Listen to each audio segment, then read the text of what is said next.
Yep, right, I've got the prices for the new Royal Enfield shotgun coming up in a moment. I'm just waiting to see if Royal Enfield can supply me with any colour images of the bikes to go along with the prices. Otherwise, I'm going to have to use some images from their website. Now, Friday's video, the Barber International jacket. As I said, I've had that jacket for quite a few years now, and I partly made that video in response to a sort of upturn in questions from people as to, you know, what they should be wearing on the modern classic bikes. Actually, that came out wrong. They were asking me to tell them what to wear. They were looking for advice on what's available, kit, clothing that fits in with the sort of modern classic niche.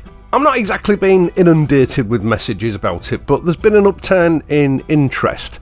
So I made that video on Friday really just to test the waters. I wasn't expecting much in the way of views from it. But in the first 2 or 3 days, it actually got about 26 or 27,000 views. I've not checked lately.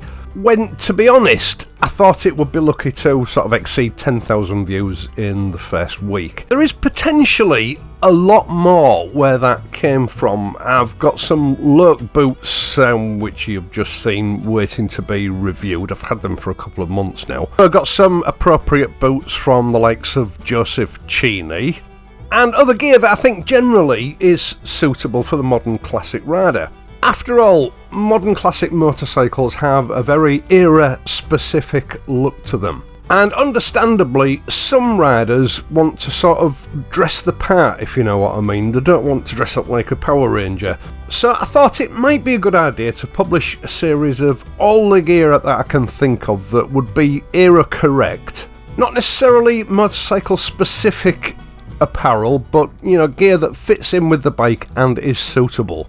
Classic clothing that's still relevant today, so you won't look out of place, but still fits in with the modern classic bike. I'd love to know what your thoughts are in the comments section down below.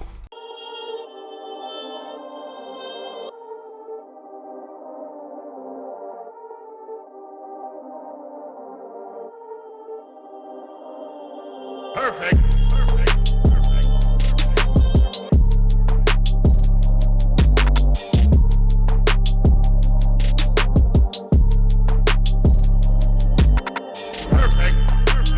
Right, so the Royal Enfield Shotgun 650. Personally, I think Royal Enfield have been really clever with this bike.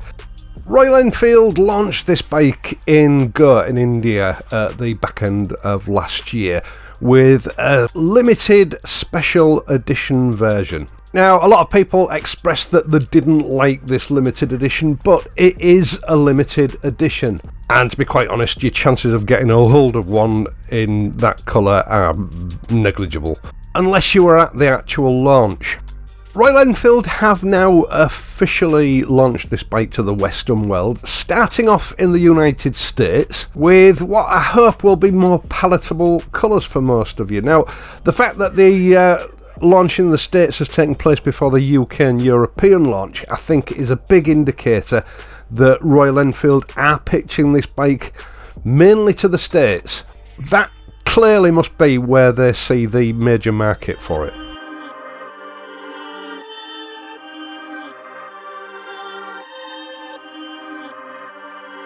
Now, I know that must be good news for our American cousins, because I often get comments from them saying that, you know, they're upset that certain models don't seem to be available in their country. I think probably the smaller capacity bikes, Royal Enfield just doesn't see that they will take off in the States. Whereas a 650 twin, just like the Interceptor and the Continental GT, is perfect for the American mindset and geography. Now, the short video presentation that was presented at the American launch really told me everything I needed to know and confirmed what I said in my last video. The shotgun is 100% derived from the concept of a modern Royal Enfield bullet. You know, what the Royal Enfield bullet would have become if it had been allowed to sort of internationally just evolve as bikes do. This is a bike very much derived from its own heritage. It's not a Harley Davidson copy. It's not in any way an attempt to copy anything that anyone else has ever done.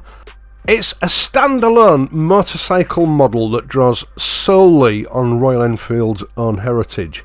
And I know other people will have different opinions on this, but I personally think that this is the most important model Royal Enfield have released since the Interceptor and the Continental GT 650 twins. Now, this also makes things difficult for me because, as you know, I was looking for a new bike for the channel this year. I thought I'd sort of made my mind up, then Royal Enfield announced this.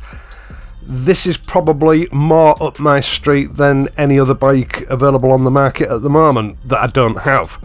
And in a way, this is the problem with Royal Enfield at the moment. They're so prolific in releasing really nice new models. It almost stops you choosing something you like because, you know, you're worried that sort of a month or 2 months down the line, they're going to release something that you like even more. It's a nice problem to have, but it is a problem nonetheless. Because although these bikes are not super expensive, you know, they're not exactly pocket money either. And once we make a purchasing decision, we're sort of lumbered with that decision for 2 or 3 years at least. And, you know, it just puts that barrier in your way of actually putting your money down on something because you're sort of looking to the horizon to see what they're going to come up with next. No one else in the motorcycle industry is doing that at the moment.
Right, so here are the prices and colour options. First of all, for the UK.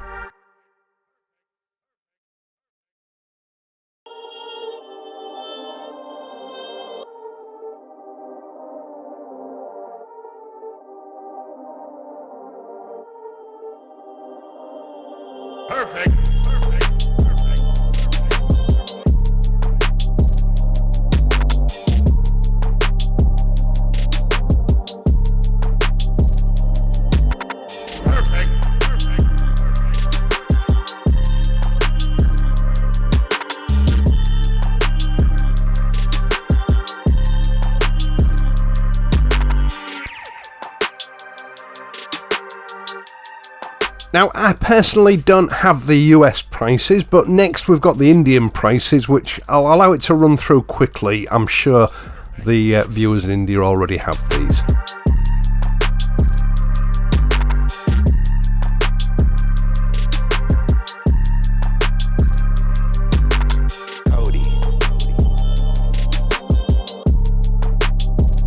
And then last but not least, the European prices, including France.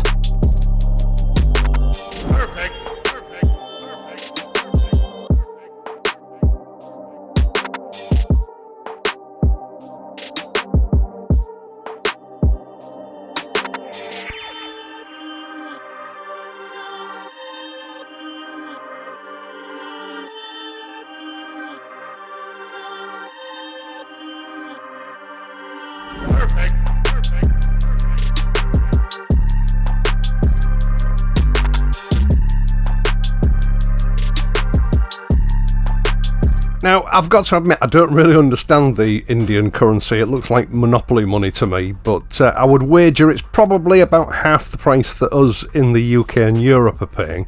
But having said that, going on the normal price of motorcycles in the UK and Europe today, I don't think we've got much to grumble about. These bikes are going to be a winner at that price. Not cheap, but very competitive. And if the build quality is anything like the other recent models released, I think Royal Enfield are onto a winner. I can't see any barrier to sales here at all. Once again, thank you so much for taking the time to watch this and my other videos, and in doing so helping to support this channel. I really do appreciate it. I would also appreciate it if you would leave a like and subscribe to the channel if you're not already a subscriber. I am of course going to be back on Friday, so until then, please ride safely, and I'll see you soon.